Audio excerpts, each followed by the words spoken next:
আবার ঘুরে এসে আবার সেই আচার্যদেব দাদার কাছেই যান। তখন আচার্যদেব দাদা বললেন যে আমার কথা তো শুনলি না, তাই এরকম হলো। তাই আমরা সবাই বলবো যে আচার্যদেবের কথা যেন কেউ অমান্য না করে, যাই বলুক না কেন যেন আমরা অক্ষরে অক্ষরে সেটা পালন করি। এইটুকু বললাম, আর কিছু বলতে পারবো না। জয় গুরু। বলতে পারবি?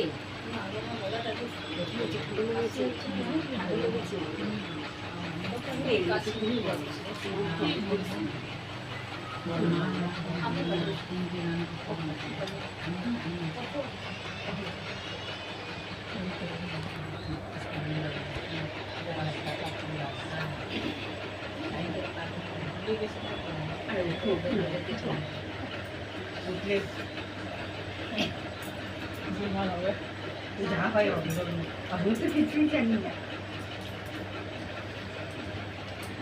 করতে করতেই শেখা।